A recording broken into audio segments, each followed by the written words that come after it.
아프신 분들이 요 근래에 많습니다. 몸이 아파서 병원에 신세를 지고 있거나 집에서 가려 중에 계시거나 약을 먹거나 주사를 맞거나 모든 분들의 소원은 곧 나을 것이다라고는 기대를 갖고 있습니다.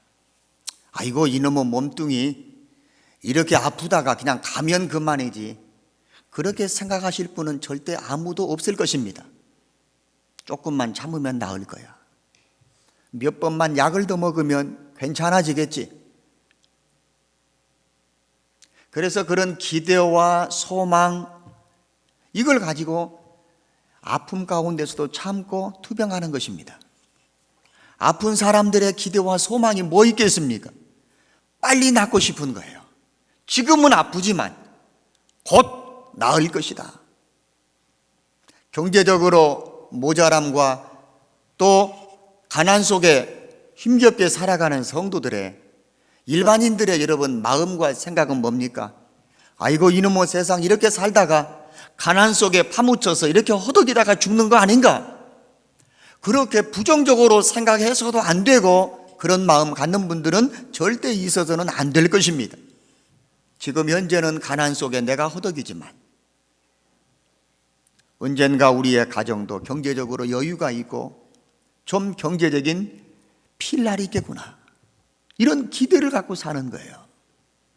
이것을 어떤 이는 희망이라고도 부르고 어떤 이들은 그것을 소망이라고도 부르지만, 현재의 고난, 아픔, 가난 속에서도 나을 것이다, 경제적인 힘이 펴질 것이다 라고 기대하며 살아가는 그 자체를 우리 예수 믿는 성도들은 희망이다 그리고 소망이다로만 단정 지을 것이 아니고 믿음으로 소망을 갖고 믿음으로 희망을 붙드는 것입니다.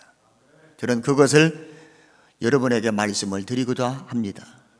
현재의 고난은, 현재는 고난 속에 아프고 현재는 고난 가운데 가난과 실패, 남들 앞에 무엇인가 자랑스럽게 내놓을 것이 없는 부족함 속에서도 장차 우리가 머지않아 영광스러운 곳에서 누리게 될 것을 믿음으로 바라보고 믿음으로 기대하고 믿음으로 인내하는 그런 사람이 성경에 여러 번 소개되지만, 저는 아브라함이라고는 한 사람을 여러분에게 소개하면서, 교회 절기로는 지금 사순절 기간을 지나고 있습니다. 다음 주간이 종려주일이고 그리고 고난주간이고 부활주일 앞에까지 40여일 동안 여러 가지 고난 가운데 우리가 금식하고 절제하고 무엇인가 십자가를 바라보면서 인내하고 참고, 그러면서 다음 한 주간 동안 우리는 새벽을 깨워 기도하는 그런 헌신을 하나님 앞에 표현해 보려고 합니다. 우리 육체는 나이가 들수록 쇠약해져 갑니다. 성경은 그 부분을 이렇게 표현했습니다. 우리의 겉사람은 후패해져 간다고요. 겉사람은 시간이 지나고 나이가 더 들어가면서 우리의 몸이 점차적으로 약해져 가는 것입니다. 신방을 받는 가정들, 특별히 연세가 높으신 어르신들이 푸념이 그것입니다. 아이고, 다리가 애려 못 살겠네. 어깨 쭉지가 빠지려고 하네. 눈은 침침하고 귀는 어둡고 걸음이 예전 같지 않다고 말입니다. 맞습니다. 작년보다 금년은 더 할 것이고 금년보다 내년은 더 강도가 높아질 것입니다. 세월이 지남에 따라서 겉사람은 점차 더 약해져 갈 것입니다. 마침내 우리는 이 땅에서 수고를 그치고 하나님께서 이제 그만 쉬거라, 우리의 수고를 그치고 쉬라 하시는 그날 우리는 유명을 달리할 것이고 이 세상에 더 이상 머무를 수가 없는 또 다른 세계의 사람이 되는 것입니다. 육체는 언젠가 썩어질 몸입니다. 그렇지만 썩어질 몸에서 우리는 영원히 사는 영생과 부활의 몸을 우리는 기대하고 바라보는 것입니다.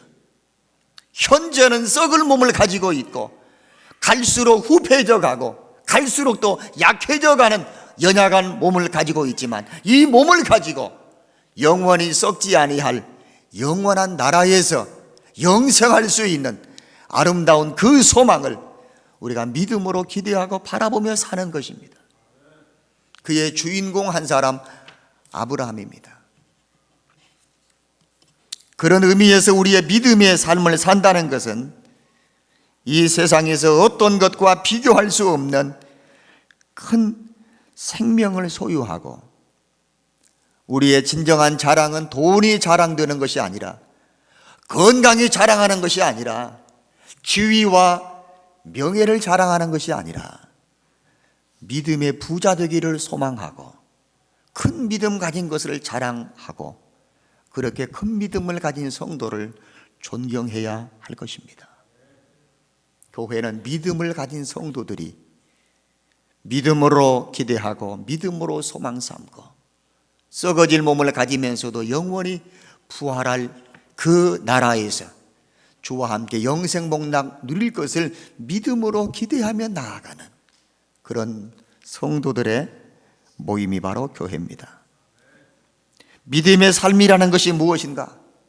우리가 가진 것 가운데서 가장 아끼고 가장 귀하게 여기고 누가 보아도 이것은 최고의 것이다 라고 여기는 것을 믿음을 가진 성도들은 하나님 앞에 그 최상의 것을 드리고 헌신하고 바치고 사는 것입니다. 하나님은 아브라함에게 보통 사람들이 흉내조차 내기 어려운 무리한 것 같은 요구를 하셨습니다. 하나님은 아브라함에게 100세의 아들 하나를 주셨습니다. 이미 86세가 될 때에도 아들을 하나 얻기는 했습니다마는 그 아들의 이름은 이스마엘입니다. 하나님의 약속이 있은 지 10년 만에 얻은 아들이기 때문에 금이야 옥이야 눈에 넣어도 아프지 않을 그 아들을 키우면서 살았습니다. 그런데 하나님께로부터는 그 이스마엘이 아브라함의 뒤를 이을 후손이 아니라고 말씀하십니다. 결국은 이스마엘을 그의 어머니 하갈과 함께 내어 쫓습니다. 하나님의 약속을 믿음으로 붙들지 못하고 10년 참아보다가 더 이상 인내하지 못하는 아브라함에게 86세 이스마엘을 낳은 이후부터 하나님은 한 번도 아브라함과 눈맞춤이 없었습니다. 자주 찾아오셔서 말씀을 주시고 아브라함의 소원을 이루어 주셨던 하나님께서 이제는 등을 돌려버리신 것처럼 아브라함은 그렇게 세월을 지냈습니다. 그러면서 다시 그가 99세가 되었을 때에 한 번 더 하나님은 아브라함을 찾아오셔서 명년 이맘때쯤에 내 아내 사라가 아들을 낳을 것이다. 사라는 그 말을 듣고 피식 웃었습니다. 내 나이가 90인데 어떻게 다시 아이를 낳을 수 있단 말인가? 그렇지만 아브라함은 없는 것과 같이 방불한 나에게 하나님께서 귀한 아들 주신다는 그 약속의 말씀을 믿음으로 붙들었습니다. 히브리서의 말씀을 보면 언제 그 하나님의 말씀이, 그 약속이 내게 기적으로 열매가 되느냐? 하나님의 말씀을 믿음으로 화합하는 거예요. 하나님의 약속을 내가 수용하고 이해하고 상식적으로 도무지 받아들이기 어렵지만 할 수 있거든요. 무슨 말이냐? 믿는 사람에게 능치 못함이 없다고 하는 약속의 말씀처럼 나는 못하지만, 나는 안 되지만 하나님의 약속은 반드시 이루어질 것을 믿음으로 꽉 붙들 때 그 믿음을 통하여 하나님의 약속은 현실이 되는 것이고, 그 현실로 이루어진 그 약속을 우리에게 열매로 얻게 하시는 하나님이심을 아브라함은 믿었습니다. 그래서 얻은 자식이 이삭입니다. 하나님께서는 이 이삭을 이제는 너의 뒤를 이을 후손이라고 말씀했습니다. 하늘의 별처럼 바다의 모래처럼 너의 후손이 많아질 것이다. 그런데 한 5, 6세가 됐을까요? 하나님께서 아브라함에게 찾아오셔서 이삭은 잘 크고 있느냐고,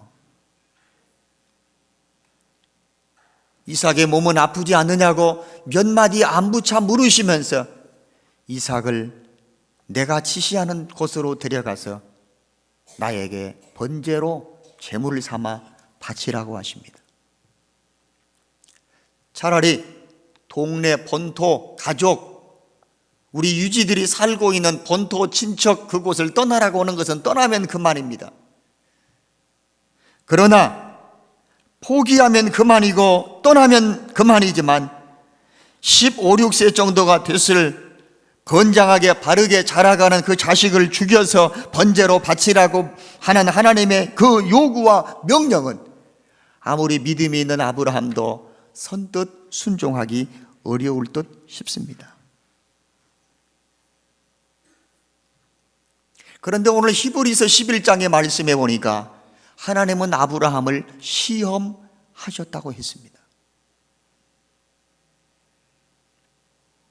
주실 때는 언제고 주신 것을 내가 잘 간직하고 잘 소유하도록 아비와 자식과의 이 끈끈한 부자간의 정을 오래도록 누리도록 하나님께서 도와주셔야 될 터인데 주실 때는 언제고 또다시 달라고 하시느냐 푸념할 것 같지만 그릇 속에 물이 차 있는지 빈 그릇인지는 두드려 보면 아는 것입니다. 두드려 보면 아는 거예요. 고구마가 솥 안에서 잘 익어가는지 안 익어가는지는 젓가락으로 한 번씩 찔러 보면 덜 익었구나, 겉에는 익었는데 아직도 속은 꽝꽝하네, 조금 더 뚜껑을 덮어놓고 불을 더 미지근하게 해서 고구마를 익혀가는 것처럼 익었는지 설 익었는지 젓가락으로 찔러보듯 그릇이 비었는지 차 있는지는 두들겨 보아 알듯이 저가 정말로 내가 주신 선물을 하나님께로부터 귀하고 달게 받아서 이 소유는, 이 자식은, 이 재물은, 이 건강은 하나님이 내게 맡겨주신 것이라고 하나님 앞에 감사하고 사는지 잊어버렸는지, 죽은 자 가운데서 방불할 것 같은 그런 상황 속에서 하나님이 주신 아들을 믿음으로 얻었다면 아브라함의 믿음은 죽은 자 가운데서 다시 살리실 하나님을, 부활의 신앙을 믿는 믿음으로 그의 믿음이 자라고 있는지를 하나님은 확인해보고 싶어 하셨다 그 말입니다. 진짜 믿음인지 한번 두드려 보십니다. 야고보서 1장의 말씀, 믿음의 시련은 인내를 만들고 인내를 온전히 이루어라. 그래서 온전하고 구비하여 조금도 부족함이 없도록 온전한 그런 믿음의 사람으로 복주고 싶어 하시는 것입니다. 예수 믿고 믿음 생활을 시작하는 우리들이 교회 다니면서 믿음의 처음 단계는 눈에 보이는 성취감, 그리고 내가 원하는 소원을 이루어 주시는 만족감으로 믿음의 처음 단계는 출발합니다. 그래서 하나님께로부터 이것도 받고 저것도 받고 건강도 챙기고 돈도 받고 성공도 받고 자녀들도 부모가 원하는 기대대로 잘 자라주는 그런 모습으로 모든 것이 잘 됩니다. 그러나 신앙의 연조가 깊어져 가고 믿음의 횟수가 더해감에 따라서 자꾸 하나씩 내 손에서 포기하게 만듭니다. 내 것이 아니라고 여기게 만듭니다. 마지막으로 자기를 포기하게 만드는 하나님의 훈련이 누구인지 아십니까? 무엇인 줄 아십니까? 내 몸의 분이신, 아팠을 때 대신 아파주고 싶고 열이 났을 때 내가 대신 열나주고 싶은 내 몸의 분이신 자기의 아들까지 포기하게 만드는 것이 믿음의 성숙한 단계의 마지막 부분입니다. 그리고 마지막 믿음의 절정에서는 내 것이 아무것도 없다는 것을 스스로 인정하게 만듭니다.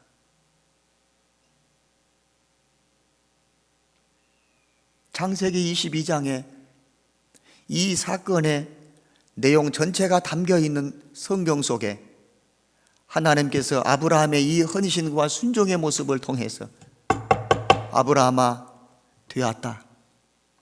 내가 요구하는 대로 네가 순종하는 것을 보니 네가 이제야 자식보다 나를 더 사랑하는 줄을 내가 인정하겠다. 믿음의 절정의 단계에 와 있는 것입니다. 우리가 이 땅을 떠날 때는 세상 것을 의지하지 않고 하나님만 의지하고 갈 수 있도록 하나님이 만드십니다.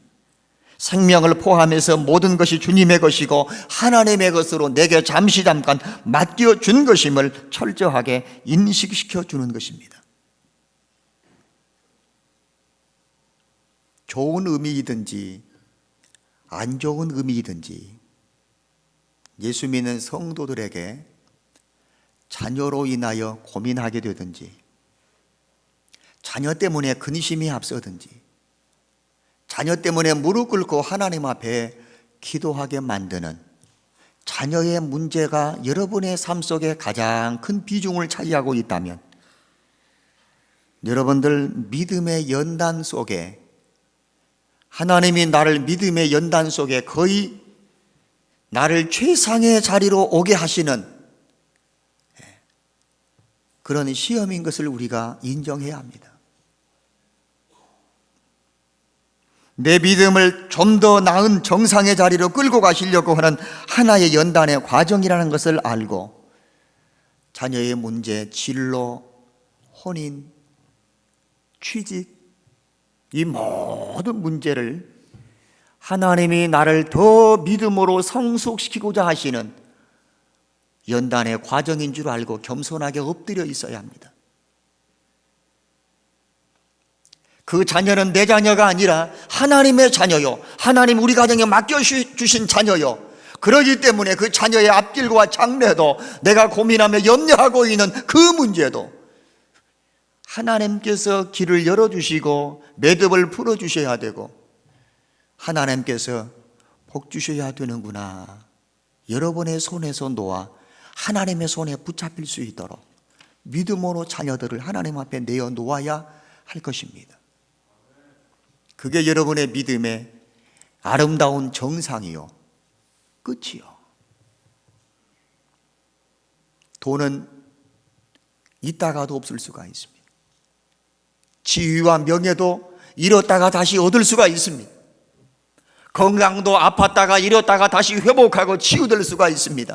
하지만 가장 놓기 어려운 것이 자녀의 문제입니다. 아브라함은 시험 받을 때에 믿음으로 이삭을 드렸습니다. 이삭은 누굽니까? 하나님 약속대로 받은 자식입니다. 100세에 낳았고 그 다음에 또 낳을 보장이 없습니다. 여러 자식 중에 하나를 바치는 것이 아니라 하나밖에 없는 독자입니다. 아버지 아브라함에게 있어 이삭은 최상의 것이고 최고의 것이고 가장 아끼는 것이고 가장 사랑스러운 것이고 하나밖에 없는 외아들입니다. 이것을 하나님 앞에 내어 놓으라고 말씀하시는 겁니다. 믿음이라는 것은 가장 아끼고 소중하게 여기는 것을 내어놓는 것이에요.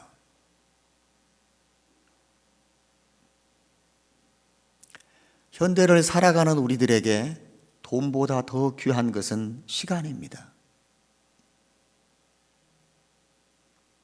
시간이 최상의 것이고 시간이 우리에게 가장 한 번 왔다가 일직선상으로 한 번 왔다가 다시는 되돌릴 수가 없는 불교의 윤회설처럼 여러분 둥근 원처럼 한 번 왔다가 이 세상을 떠나서 나중에는 다시 잘 헌신하고 잘 사는 사람은 사람으로 오지만 그렇지 않으면 짐승으로 태어난다고는 윤회설을 우리 기독교는 강조하는 것이 아닙니다.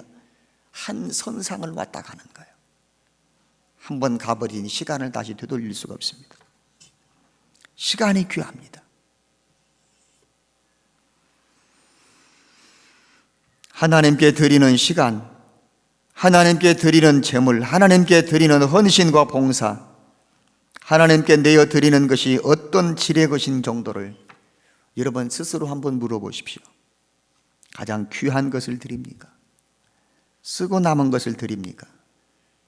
쓰고 남아도 못 드립니까? 믿음은 최상의 것을, 한번 가버리면, 그 자식 죽어버리면 다시 둘째, 셋째를 낳을 가능성과 기대와 희망과 소망이 없는 아브라함에게 마지막 이삭을 바치라고 하는 거예요. 그런데 아브라함은 그 하나님의 요구에 예라고 대답합니다. 그리고 순종합니다. 왜요? 19절의 말씀. 아브라함은 하나님이 능히 죽은 자 가운데서 다시 살리실 줄로 뭐 했기 때문에? 생각했기 때문에. 생각한다는 말은 머릿속에서만 아하, 없는 것 가운데서 우리에게 아들을 주신 하나님이라고 한다면 하나님의 요구대로 하나밖에 없는 자식을 바쳤을 때에 죽은 자 가운데서도 다시 살리실 하나님의 능력을 아브라함은 믿고 있었기 때문에 그 믿음이 하나님 앞에 요구에 순종할 수 있었다, 그 말입니다. 하나님은 능히 죽은 자 가운데서 다시 살리실 줄로 믿고 있었기 때문에. 예수님은 나사로의 죽음 앞에서 이렇게 말씀했습니다. 나는 부활이요 생명이니 나를 믿는 사람은 죽어도 살겠고 살아서 나를 믿으면 영원히 죽지 아니하리니. 마르다야, 이것을 네가 믿느냐? 주여, 마지막 부활 때에나 그렇게 될 것 아닐까요? 아니다. 내가 믿으면, 네가 믿으면 오늘 이 자리에서 하나님의 영광을 보게 될 것이다. 부활이요 생명이신 예수님, 예수님 죽으심과 부활을 믿는다면 죽어도 살겠고 무릇 살아서 예수 그리스도의 죽음과 부활의 이 사건을 믿는 사람은 영원히 죽지 않는다고 했는데 이 사실을 네가 믿느냐? 아브라함은 예, 내가 믿습니다. 믿는 아브라함은 아들 이삭을 다시 부활하는 것처럼, 부활의 새로운 생명체로 받는 것처럼 그 믿음을 따라 이삭을 다시 받았습니다. 2000년 동안 기독교의 원동력은 바로 이 예수님의 죽음과 부활의 능력입니다. 죽음과 부활의 능력을 가지고 있으면 병들어 낙심하던 사던 사람도 믿음으로 소망을 붙들 수 있습니다. 실패와 낙심과 절망 가운데 있는 사람도 믿음으로 그 소망을 다시 붙들 수가 있습니다. 아브라함은 믿었습니다. 이삭을 제물로 바쳤습니다. 하나님은 이삭을 죽이지 못하게 하셨습니다. 이삭을 죽은 가운데서 다시 살리는 부활을 시키지 않고 그 이삭 대신에 하나님께서는 수풀에 뿔이 걸려있는 한 양을 통해서 이삭 대신 제물로 바치게 했습니다. 이것이 하나님의 방법입니다. 수풀에 걸려있던 그 수양은 누구를 두고 하는 말일까요? 우리 죄를 위하여 갈보리 언덕에서 십자가에 피 흘려 죽으신 세상 죄를 지고 가는 하나님의 어린 양의 한 그림자요 예표인 것입니다. 요단강에서 세례를 받고 세례 요한 앞에 나오는 세례 요한의 이 고백 보십시오. 여러분 보십시오. 세상 모든 사람의 죄를 지고 가는 하나님의 어린 양입니다. 이삭 대신에 뿔이 걸려서 대신 희생당한 그 양의 실체이십니다. 우리는 허물과 우리는 죄 때문에, 우리의 오만과 우리의 잘못된 허물 때문에 죽어 마땅한 죄인들인데 하나님은 아들 예수를 우리를 대신하여 십자가에 죽게 하시고 사흘 만에 죽은 자 가운데서 다시 그를 일으키시사 무덤에서 살리시고 죽음의 권세에서 풀어주시고 그리고 나를 믿는 자는 영원히 죽지 아니한다고 하는 약속 부활의 승리자로, 그래서 모든 사람이 예수의 이름 앞에 무릎을 꿇어야 하고 예수를 나의 주님, 나의 구원자라고 입으로 시인해야만 구원받을 수 있는 우리의 유일한 구원자, 영원한 구원자 예수님이 우리를 대신하여, 이삭을 대신하여 희생의 제물이 되어주신 실체인 것입니다. 이삭을 바치기로 결심했던 아브라함에게 하나님은 자신의 독생자 예수 그리스도를 보내주신 것입니다. 세상의 그 어떤 보석과도 주님을 바꿀 수 없다는 찬송가 102장의 가사가 생각납니다. 주 예수보다 귀한 것은 없네. 세상 명예와 바꿀 수 없네. 세상 부귀와도 바꿀 수 없네. 세상의 행복과도 예수님 바꿀 수 없네. 주 예수보다 귀한 것은 없네. 할렐루야. 대신방 기간에 그 가정에서 어떤 찬송을 즐겨 부르고 싶습니까? 먼저 제가 여쭙습니다. 두 가정이 그 찬송을 선택하시더라고요. 찬송을 선택하시는 분들의 믿음을 어느 정도는 눈짐작으로 알아맞힐 수가 있습니다.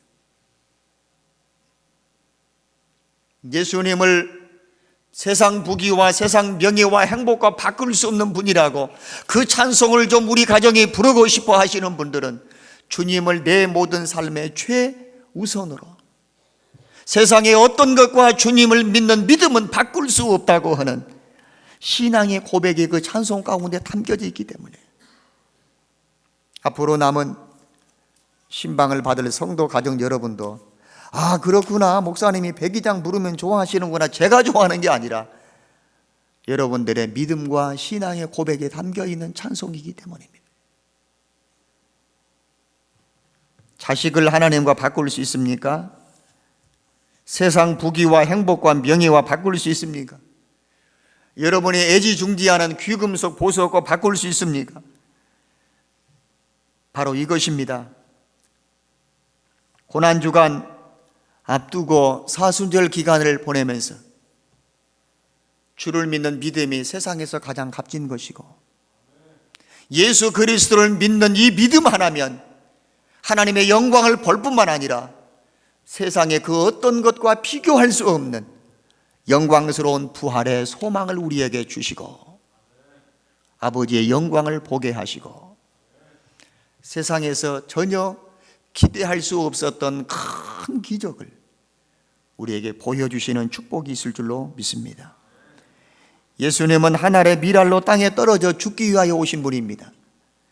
한 알 그대로 있으면 썩지 않고 한 알 그대로 있으면 한 알 그대로지만 죽으면 많은 열매를 맺는다고 했습니다. 여러분, 우리 모두는 예수를 믿고 주님의 뒤를 따라가는 주님의 작은 제자들입니다. 예수님은 이 세상에 한 알의 밀알처럼 땅에 떨어져 죽기 위하여 오셨고 땅에 떨어져 죽음으로 많은 열매를 맺어 우리로 하여금 하늘 천국 백성 삼아주신 분입니다. 주님의 그 한 알의 밀알처럼 땅에 떨어져 죽기 위하여 오신 그 주님을 깊이 묵상하면서 나는 주님의 나라와 주님의 의를 위하여 무엇을 한 알의 밀알처럼 땅에 던지고 그것을 심고 그것이 썩어 껍질이 터지고 그것으로 말미암아서 많은 열매를 맺는 풍성한 결실의 보람과 기쁨을 여러분 기대하고 있습니까? 사순절 기간, 고난주간, 부활의 영광스러운 그날이 있기까지 십자가 고난 없이는, 십자가의 죽음이 없이는 부활의 영광을 기대할 수 없는 것입니다. 한 알의 밀알이 땅에 떨어져 죽지 않으면, 껍질이 터지는 아픔을 겪지 않으면 그대로 있습니다.